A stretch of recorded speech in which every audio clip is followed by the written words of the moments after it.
వక్రతుండ మహాకాయ సూర్యకోటి సమప్రభా నిర్విఘ్నం కురు మే దేవా సర్వకార్యేషు సర్వదా. గురుబ్రహ్మా గురుర్విష్ణుః గురుర్దేవో మహేశ్వరః గురుః సాక్షాత్ పరబ్రహ్మ తస్మై శ్రీ గురవే నమః. ఓం ద్రాం దత్తాత్రేయాయ నమః. శ్రీ గురుదత్త జయ గురుదత్త.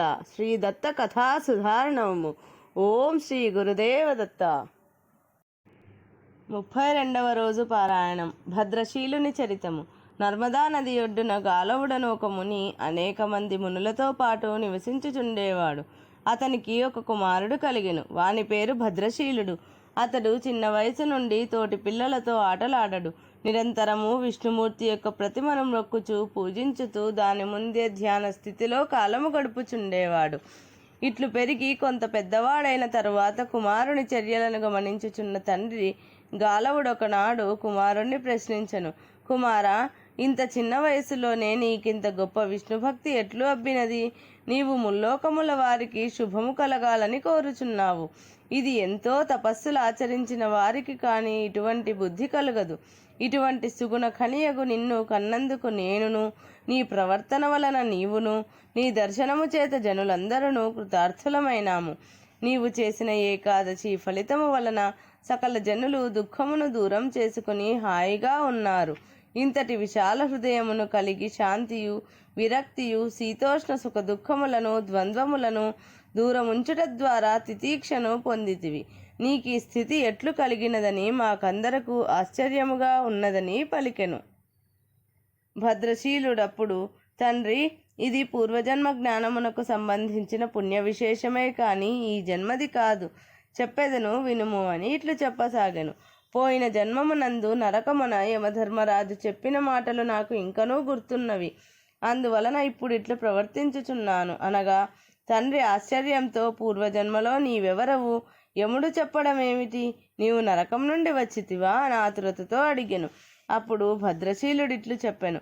తండ్రి, పూర్వజన్మమునందు ధర్మకీర్తి అను పేరుగల ఒక రాజునై ఉంటిని. అనఘుడైన దత్తాత్రేయుడు నా సందేహములన్నీయూ తీరునట్లుగా నాకు ఉపదేశము చేసి ఉండెను. దత్తుని అనుగ్రహముతో నేను పూర్వజన్మమున 9000 సంవత్సరములు రాజ్యపాలన చేసి తిని. భూమండలమంతయు ఏలుచున్న నాకు చాలా కాలము ధర్మకార్యములు, యజ్ఞయాగాదులు, బ్రాహ్మణ సంతర్పణల వంటి సత్కార్యములు చేయని అవకాశము కలిగినది. తర్వాత ధనమదాంధుడనై దుష్టుల సహవాసము చేసి దుర్మార్గపు బాట పట్టి తిని. పాషండుల స్నేహము చేత చేయరాని పాపములెన్నింటినో చేసి తిని. అట్లు పాపాత్ముడై ఉండి ఒకనాడు వేరుకైపోయి తిని. మహారణ్యములోనికి ప్రవేశించి దారి తప్పి తిని. సైనికులు వేరైనారు. నా గుర్రమునను ఎటుకో తీసుకొని పోయెను. నాకు మిక్కిలి అలసట కలిగెను. తినుటకేమీయూ లేదు. ఆ గుర్రముపై నుండి దిగి చూడగా నర్మదా నది కనిపించినది. అలసట తీర్చుకొనుటకై ఆ నది యందు స్నానము చేసి తిని. ఆ జలమునే నడుపు నిండుగా త్రాగి తిని. తిరిగి చూచుసరికి గుర్రము కానరాలేదు. ఇక ఎటూ పోలేక ఆ నది తీరమందే పడియుంటిని.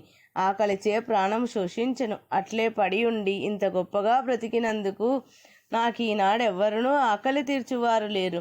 ఎందరుండి ఏమి ప్రయోజనము? చివరికి దిక్కులేని చావు చావవలసి వచ్చినదని ఆలోచన రాగా, నేను చేసిన పాపములే నన్నిట్లు అనాథను చేసినవి.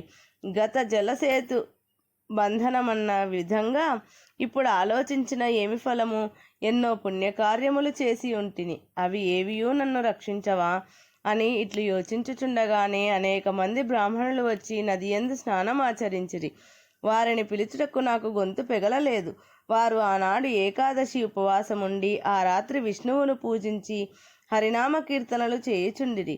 అవి నా చెవుల పడినవి. కానీ నేనచ్చట ఉన్నది వారికి తెలియదు. అర్ధరాత్రి అగుసరికి నా ప్రాణములు మృత్యుదేవత హరించినది.